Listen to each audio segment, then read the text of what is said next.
right, hi, welcome back. So in the last video, we talked about what happened right after my dad had passed. We talked about dental surgery. We talked about some of the weirdest things that came out afterwards. Also, the fact that apparently my dad had told people that I had a child, and not only did he tell them that, but he also sent pictures. He sent photographic evidence of the fact that I supposedly had a child, of him holding a child. We still don't know who the baby belongs to.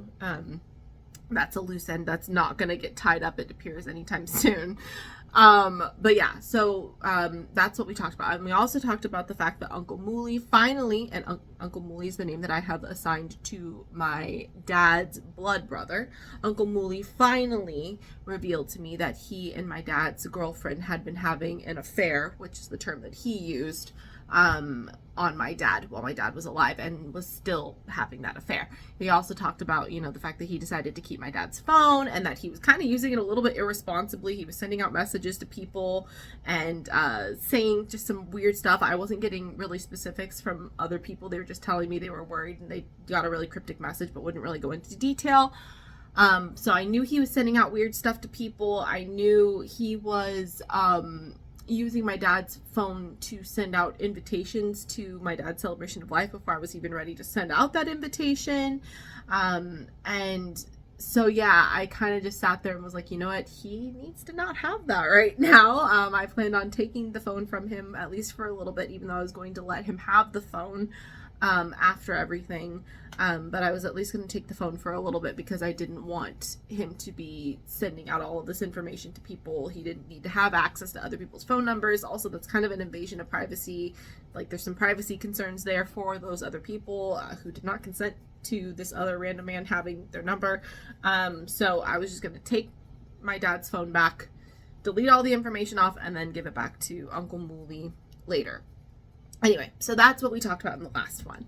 So this one, I'm going to try my absolute darndest to tie up as many loose ends as I possibly can, because there are a lot of loose ends that I'm sure we've been all trying to follow. So I know that that's a tall order, but I'm going to do the best that I absolutely can to get through as much of that as I can in this video.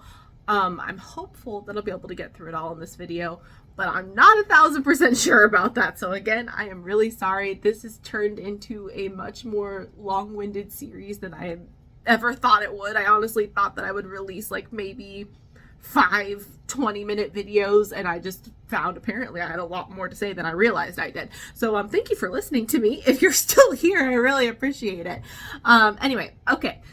So, where we left off, I just talked about where we left off. So we now find ourselves with me facilitating a family get-together where we're going to discuss my dad's celebration of life costs, the cremation costs, those type of things, that type of thing. So we're going to have kind of a family get-together that I was hosting at my house, which I was super nervous for, which I'll talk about in a second. But yeah, we were hosting this family get together with Uncle Mooley was going to be there. Uncle Mooley planned on bringing his ex-wife, my auntie, who basically raised my dad, and she called my dad her son. So there's like, again, another confusing family connection for you there. She was coming out, and she would be there, and a cousin uncle would be there. And a couple other people were going to kind of phone call in, and then my mom, my boyfriend, and me. Like, that was all of us were going to be there at this thing and have a conversation. Also, a lot of those people now at this point were made aware of the fact that Uncle Mooley was with my dad's girlfriend.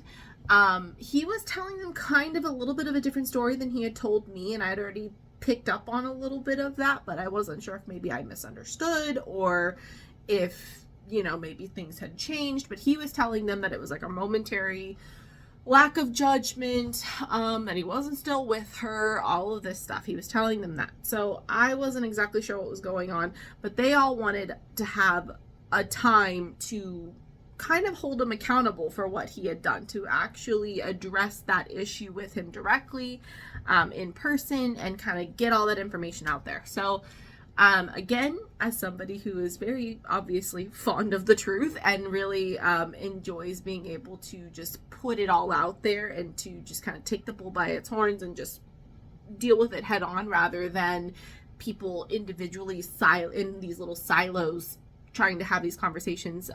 I was happy to kind of facilitate this conversation, and hope that maybe our family would be able to figure out a way to move forward from here, which was a naive thought to be frank.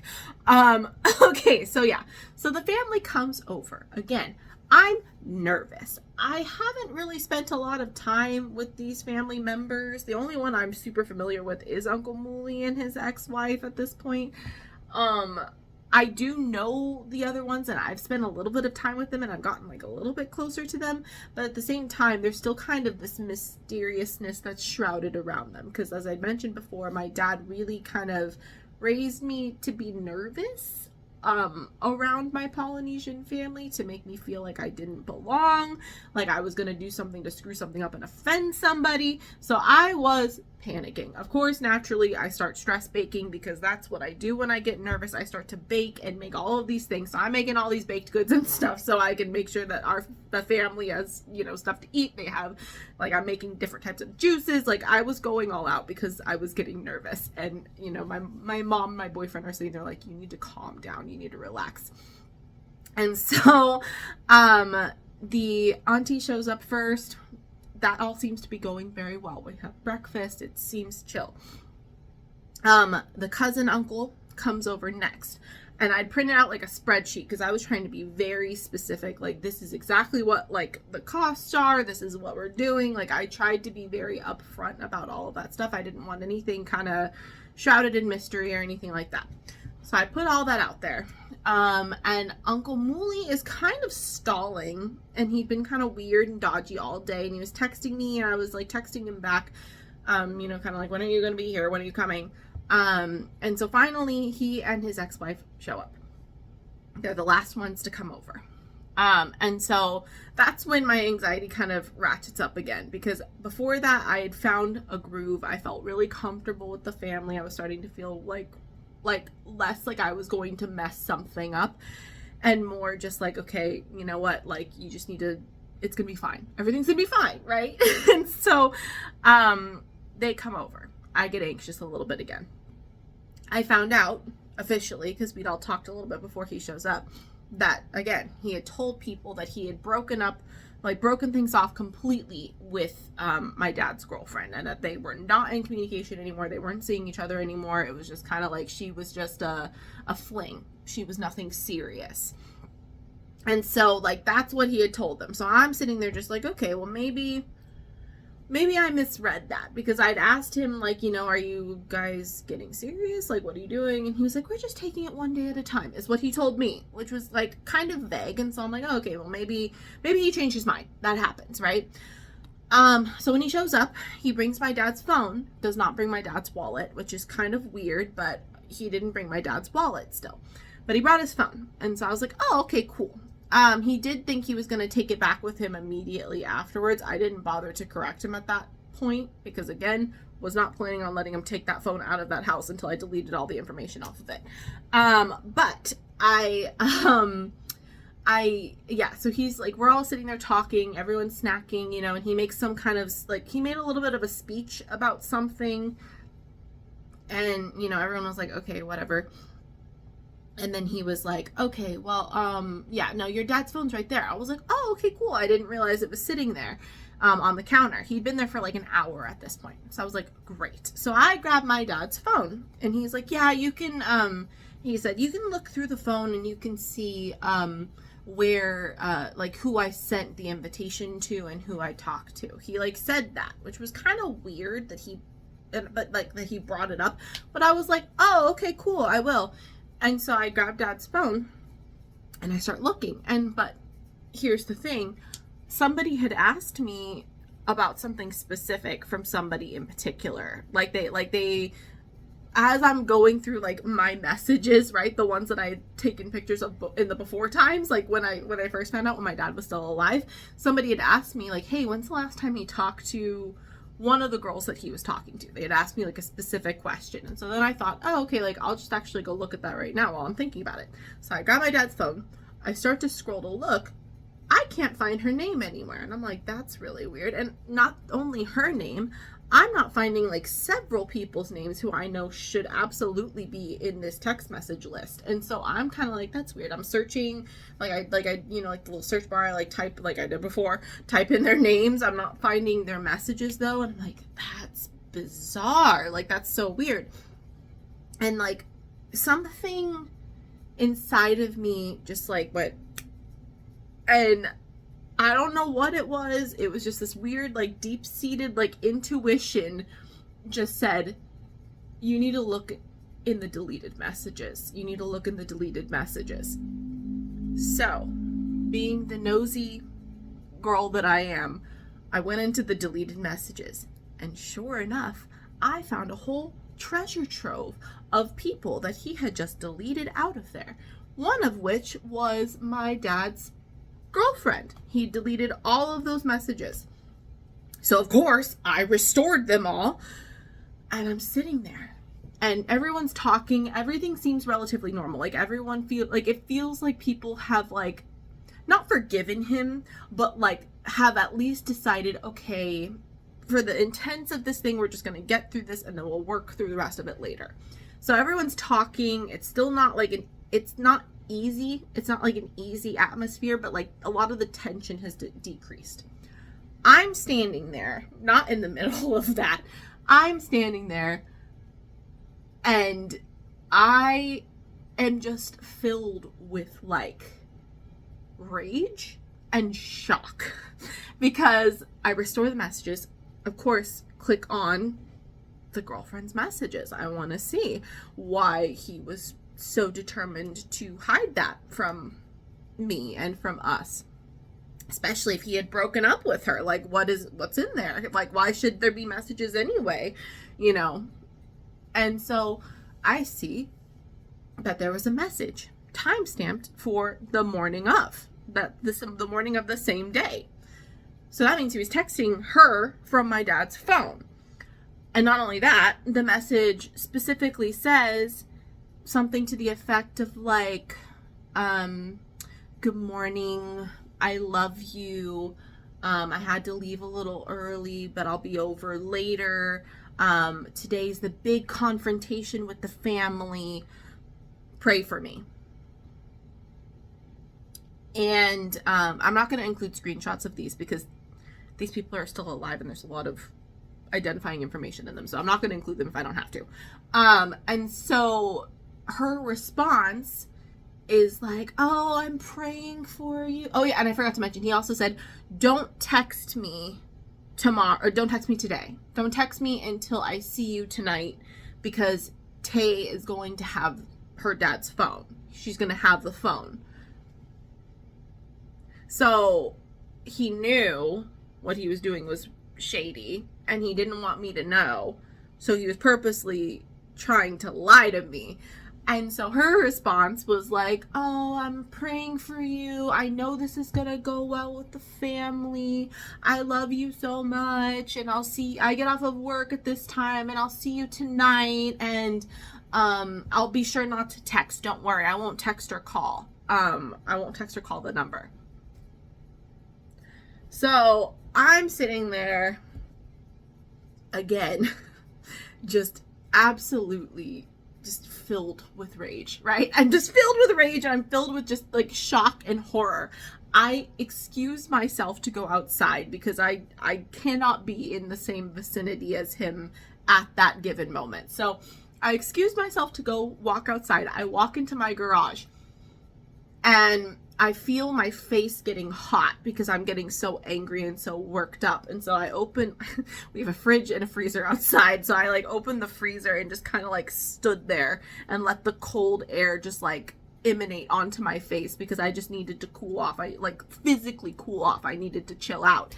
And my boyfriend, because I like had texted him like I don't even remember what I said to him, because he was looking at me like, why are you leaving so abrupt? Like, why are you being so weird? And like, I messaged him and said something like about like the fact that he lied, and like, how stupid does he really think that I am, that I'm not going to check the deleted messages? How stupid does he think that I am? Like, there was a running joke in the hospital that I was like the hacker, because again, I was constantly getting all of this information for things. Like, my friends all know I'm like the first person they call if they need to find someone, if they need to figure someone out. Like, I am that friend. And Uncle Mooley knew that. He definitely knew that, because he saw me do it in the hospital firsthand. So I'm sitting there like, how stupid do you think that I am? That I'm not going to look through the deleted messages and the deleted pictures to see what shenanigans you were getting up to on my dad's phone, especially if like my suspicion is being pricked because there's things that are missing. Like, how stupid do you think that I am? And so, of course, like, yeah, so I sent that to my boyfriend. He comes out like immediately after me, and he's like, what is going on? Are you okay? Like, he's holding me still because he knows I'm just like very upset. I was spiraling. I was very upset. And so he's like trying to like hold me still and like calm me down. And I finally like took a deep breath, and I was like, I need to go back in there. I need to go back inside. He's like, what are you gonna do? Because I know him. He's sitting there just like, are you about to like blow this all up? Like, are you about to go in there and confront him like right now? Like, he's trying to figure out what's going on. And I'm just like, no, like, I just need to go back inside. I need to take a deep breath, and I'll figure out what I want to do when I'm in there. So I go back inside, which I'm sure was very not reassuring to him. I go back inside, and he follows behind me. And I show him the text message on my dad's phone, and he sees it, and he's reading it. And again, everyone's sitting there talking and chatting still. And my boyfriend, you just see the look of horror on his face as he realizes what the message says. Like, he just is like, And so, serendipitously, perhaps, Uncle Mooley decides it is time for a smoke break. So he stands up and goes, oh, I'm going to go out and get a smoke. Goes outside with my cousin uncle. They both go outside. And it's just my mom, my boyfriend, the ex-wife, and then my auntie, my cousin auntie, in the room. Like, it's just us in there. And we all start talking about, you know, the stuff with Uncle Mooley and like what everyone thinks or whatever. I'm sitting there just quietly stewing, and and I'm just sitting there just like waiting, because I'm like, I don't know what to do. If I bring this up, it's going to be a big thing. It's not going to just be, you know, everyone pretends it didn't happen and then everyone leaves and then we all handle it. Like, no, it's going to be a big thing. But I'm also just like, I'm not going to let him get away with this. Like, it was weird. I had this weird instinct inside of myself. Like, I needed to protect him and I needed to not, you know, put that out there. But then at the same time, I was like, no, like, why should I do that? Like, absolutely not. And so, at some point, they were again asking the ex-wife for some clarification. She said she didn't know if he was with my dad's girlfriend or not anymore, but she didn't think that he was. She wasn't sure. And then I said, no, he is. He is. He's still with her. And they all look at me and they're like, what? I'm like, yeah, no, I just saw him. He texted her this morning from my dad's phone. Yeah. No, he's still with her. And they were like, give me the phone. And so I handed them the phone. They read the message. And they are all sitting there stunned, furious, and more furious, right? And so all of us now are collectively feeling what was inside, what I felt inside like 20 minutes prior.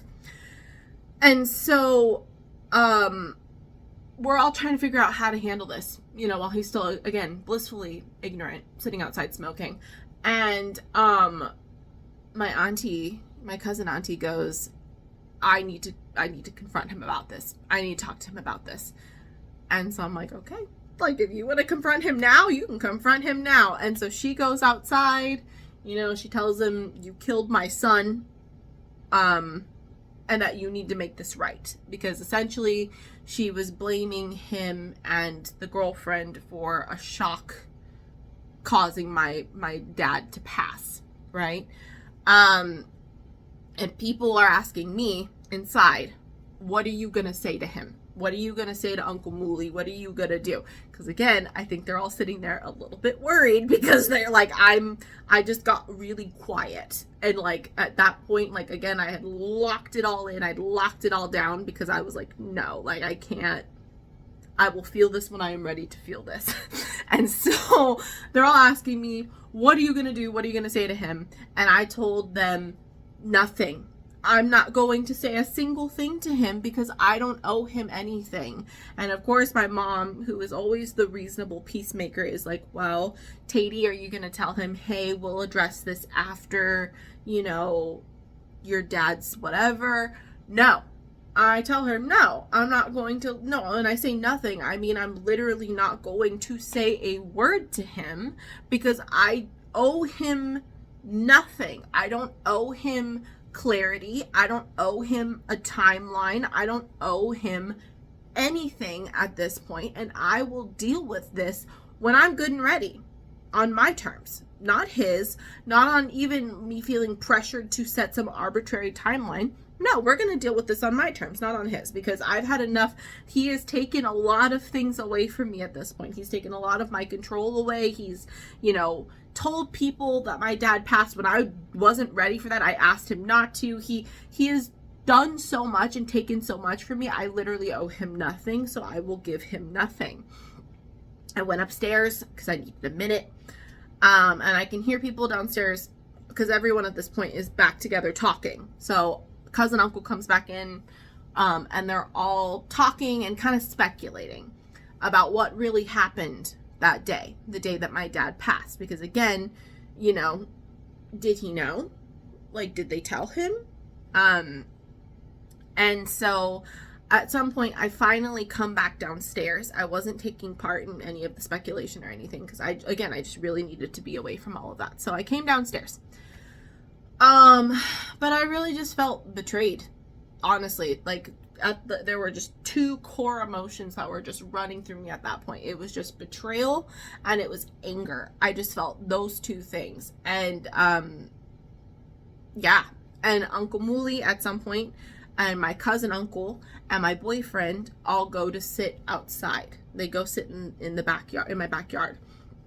And I really think, honestly, they were just trying, my cousin uncle and my boyfriend were just trying to keep Uncle Mooley away from me. I think they were just trying to keep him out of my space at that point. So they just took him outside and they went sat outside with him.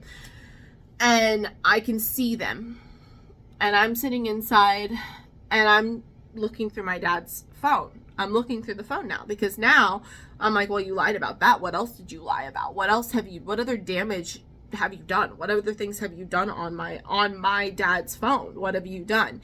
And so I start looking and I start to see how he told people that my dad had died, how he told them before he'd even left the hospital, really. Like, it seemed like not him, but like, maybe the girlfriend or something. There were messages that were being sent out that he had died before he even left, like before we had even left the hospital that day.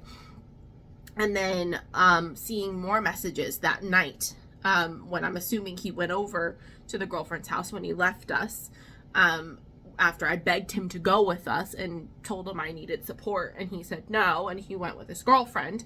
I'm seeing messages that he sent, and in those messages I see that he told people it said it like very vague, like he's in heaven now, no more pain or something to that effect. He's in heaven now. Didn't even say this is Rob's brother. Nothing. So, and he sent a picture along with that message. Now, some of those pictures were a picture of my dad when he was in the hospital, that Uncle Mooley had taken like a selfie of the two of them, and my dad was alive.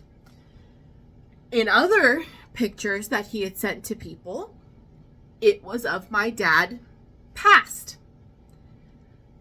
which, if you'll recall, was actually kind of a problem because when he did that, when he took a selfie with my dad after my dad had passed, my mom was like, what are you doing? We promised Rob we wouldn't do that. He didn't want anyone to see him this way. He didn't want anyone to take pictures.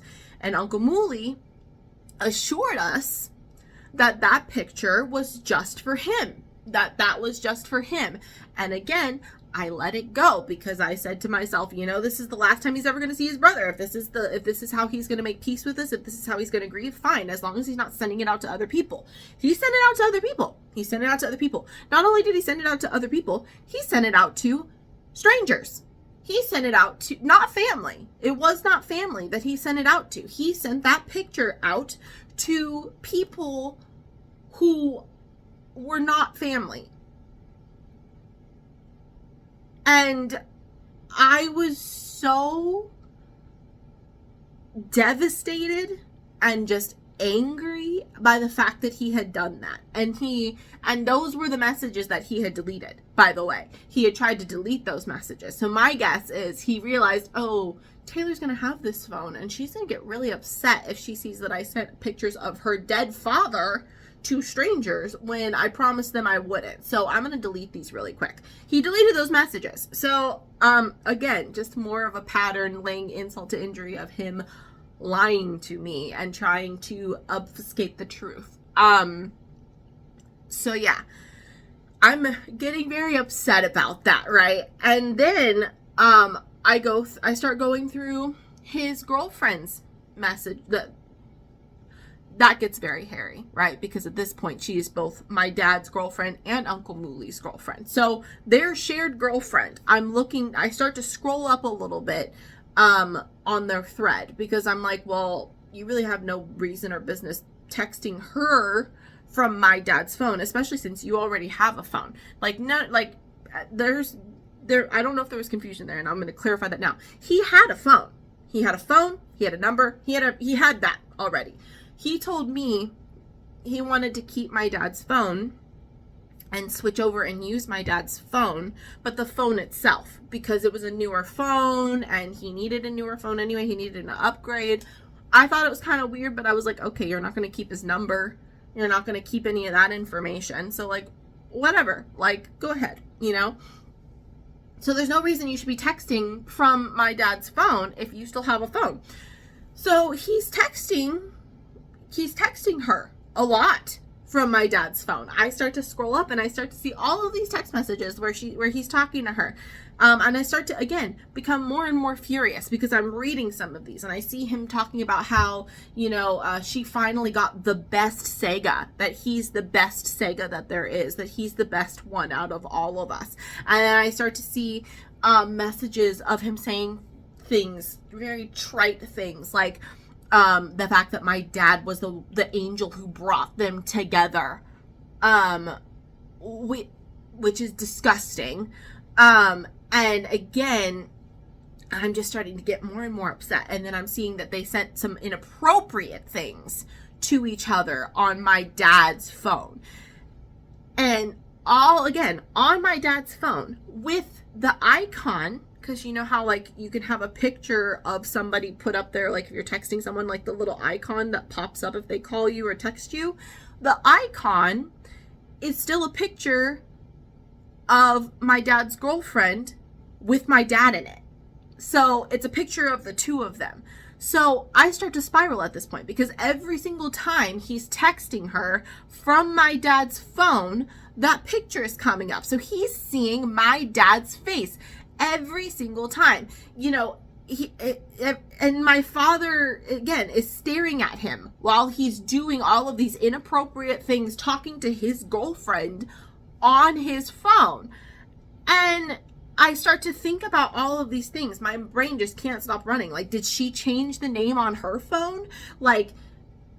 My uncle couldn't be bothered, Uncle Mooley couldn't be bothered to change the icon so his brother's face wasn't staring at him every single time he texted his girl, couldn't be bothered to do that. So I'm sitting there thinking well, did my dad's girlfriend change the name in her phone so it didn't say Robert every single time he texted her? so like, because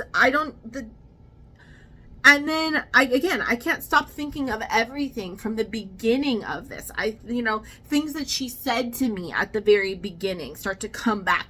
The way they both acted when my pop passed, stealing my ability to grieve. Him sitting there screaming, "Fly high, bro," and kissing my dad on the face.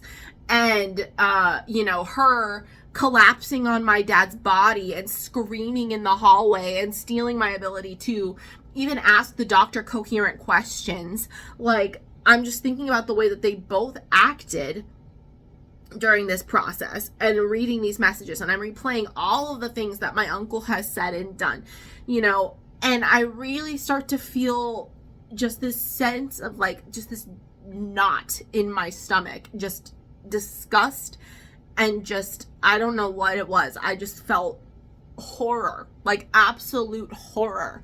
And I think about, again, all the things that my uncle had said, which I mentioned a couple things that he said. I'm thinking about the fact that, when we moved my dad's stuff out of his apartment, that Uncle Mooley took a lot of my dad's things because my dad was like, "Oh, I don't need those. You can take those." He took my dad's bed, the bed that he slept on with his girlfriend, which is now my Uncle Mooley's girlfriend. He took the bed. So he's sleeping on my dad's bed. He uses my dad's backpack because he took my dad's backpack. He's using my dad's backpack to go to my dad's girlfriend, who he also took, and is sleeping on that bed with the girlfriend that my dad also slept in. And he took my dad's TV, which was from the girlfriend. And I'm just thinking about all of the things that he wanted to take my dad's phone, and I'm sitting there thinking to myself, like, you're literally trying to take his place. Like, you're trying to be him. And even in our last phone conversation, you sitting there telling me, "Oh, well, like, since you're my daughter." Like, so you're trying to take his child. You're trying to take his daughter. You're trying to take my dad's place. And it's just horrifying to me. And I'm just like, I don't understand. Like, it was just, so I'm replaying all of these things in my head, and just, I'm getting more and more upset, more and more angry. My mom and the ex-wife go to pick up dinner for everyone and bring it back. And so, it felt very much like a comical scene from a movie. Like, I don't know, like a Tyler Perry movie or something, like something that's kind of like, dramatically written, badly written, that you wouldn't believe. I don't even want him at this point to come to my dad's celebration of life. I do not even want him there. I don't want him to soak up the sympathy from other people after everything that he has done, after taking my dad's phone, after running around on him. It wasn't enough that he ran around on my dad while he was in a hospital bed with his girlfriend. Like, fine, whatever. But you're gonna send out pictures of my dad dead when he specifically asked you not to do that, potentially traumatize other people in the process. You're going to do that. You're going to try to take my dad's life. You're going to lie to me, and you're going to betray me and lie to your family. Like, I did not want him there. I didn't want people to offer them their condolences and to say to him, like, anything about him being a good or supportive brother. I did not want him there. But I knew I wasn't going to be able to stop it, because if I didn't invite him, I was worried he would just show up anyway and cause a scene, because he probably would have. And so I was like, again, not trying to make this into a circus. I didn't want it to be a circus. I wanted my dad's celebration of life to go off as seamlessly as possible, with as little theatrics as possible, considering how absolutely Shakespearean it has been to this point. I just wanted, an afternoon of normalcy, to send my dad off that way. That's what I wanted. And so, I think people really tend to fixate on the girlfriend, and they call her all sorts of names. They're entitled to that opinion. People are entitled to that opinion. I've heard a lot of things. But I do think that there's a terrible trope that people tend to get caught up in, where we tend to blame the woman, and act like she, somehow seduce the man into doing these bad things and he wouldn't have done them normally, and we absolve the man in the process, I will absolutely not be doing that. My uncle was family. I didn't know that lady from Adam before all of this. That man, Uncle Mooley, was family. He was paroled to my house when I was little. You know, like, we took care of him. We took him in. We would go to his house for family parties when I was younger. And not only did he lie to me, but he hurt me in a way that I had literally been warning him not to do since the beginning of my dad's hospital stay. First of all, the lying, right? We've talked about the lying. I'm looking through his pictures and and the messages that he was sending to my dad's girlfriend on my dad's phone. I'm seeing he's sending pictures of his children to the girlfriend, like pictures. And I'm like, we all know collectively as a whole in this video process, we all know that's a huge trigger for me. And I've told him that. I told him that, how inappropriate that was. He tried to gaslight me into comforting him and giving him reassurances. And, like, Uncle Mooley's still a great man.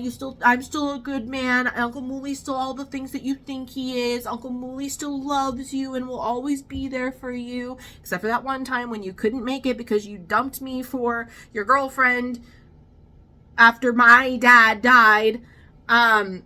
This man wasted my time, which is like the most abhorrent thing to me that there is. He embarrassed me when I defended him about the fact that he was an adult, and if he wanted to go and get with my dad's girlfriend, he was an adult and more than free and welcome to do so. He embarrassed me. He embarrassed me about lying to me. He lied to me when I told him not to lie to me. He threw me and his children overboard for this woman time and time again, which he knew was also a trigger for me because my dad used to do that all the time. So I literally had been warning him, like, step for step as my dad was in the hospital, of like giving him a playbook of ways not to betray me. And he literally looked at it and was like, oh, that's a checklist. Say less. And started checking them all off. That's literally what happened. And, so yeah. So I'm sitting there, and not only am I thinking about those things, and not only is that the reason why I'm kind of going in on him much harder than I am on my dad's girlfriend, I'm also sitting there thinking about the years of resentment, the years of things that I overlooked. They all start to flood back to me. Things that I overlooked and I didn't, I purposely was just like, oh, he means well. I excused them off time and time again. I begged him not to send pictures of me to my dad when I was having my master's graduation, when I was having all these things, and I'm seeing pictures I never approved. Honestly, there's pictures that I hate of myself that I think are hideous of me that he sent to my dad, and my dad exploited those and sent those everywhere. He sent those pictures after I specifically said, please do not send pictures of me to my dad. I don't want him having those. He sent them anyway. He brought me the card that my dad gave him. He did not need to do that. After I had, was having a great day, I just graduated. It was kind of a triumph for me. He needs to remind me of my father and brings me the card. He always undermined how I felt. He always undermined the seriousness of what my dad had done to me to cause us to become estranged. And so I'm thinking about those resentments. But honestly, it goes back even further because it goes back to when I was little. So my dad was so angry one day. He was like drunk and angry that he picked up my cat in the backyard and he threw it across the backyard. He threw my cat when I was little. My mom and I, because he was angry and raging. He rages in the house and is obviously breaking everything because that's what he did when he got angry. My mom and I begged my uncle to stay and defend us. She specifically begged my uncle to stay and, try to diffuse my dad's anger, because if he left, it was just going to be us having to deal with that. He did not. He didn't. He left. He let a woman, my mother, who was younger than I am now. I'm 29 years old now. I can't imagine being faced with that even at this age. But a woman who was younger than I am now, and her 4 or 5-year-old daughter, he left them to face the wrath of my father. He left them to face the wrath of him. Didn't call to check in, didn't come by the next day to see if we were okay or alive. Nothing. Nothing. And for that, I will never forgive him, and I don't need to. He's not entitled to it. I would love to pretend like, you know, all of those tropes and whatever else that we see in media about, oh, you know, I forgive you even though you don't deserve it and being the bigger person. No. I need to honor and protect the little girl who didn't know any better. My younger self, who let him get away with way too much for way too long, repeating the pattern in acceptance of abuse. I need to look out for her, and I need to protect her, and she deserves better. Absolutely not. She deserves better, and I deserve better. I'm not doing it. I'm not doing it. You heard it here first, folks. I'm not doing it. Anyway, so he tries to hug me goodbye. I stay stiff because what do you think you're doing? Like, read the room. Read the room. Don't try to touch me. He tries to hug me goodbye, puts his arms around me. I stay stiff. Don't touch him back. And he just says, he goes, wow, okay. Wow, okay. So he leaves. I show the rest of the family some other things he said and did in the messages. Hey, it's editing me. So something else I forgot to bring up is the fact that my uncle also, in addition to all of the other things that I talked about that he did on my dad's phone, he also promised my dad's ashes, part of my dad's ashes, to somebody. Not only did he not have no business promising something like that because he was not in charge of that or where my dad's remains were going to end up, but he offered it to somebody who wasn't even family. He was promising it to someone who wasn't even family. It was honestly such a huge betrayal, just absolutely disgusting to me that he would think that that was okay, that he thought that he was going to have any sort of access to my dad in that capacity or in that way. And yeah, so suffice it to say, no, absolutely not. Mind you, they didn't know while we were all sitting there eating dinner about the other things that I discovered about him, saying that he's the best Sega, about him, you know, sending inappropriate things from my dad's phone, about him, you know, all of the things. They didn't know any of this. They didn't know. So I'm just sitting there eating my California burrito, stewing, just silently stewing. And my cousin uncle asked if I was okay at some point, because I think apparently my face was most definitely speaking out loud, even though I was completely silent. And I just kind of was like, yeah.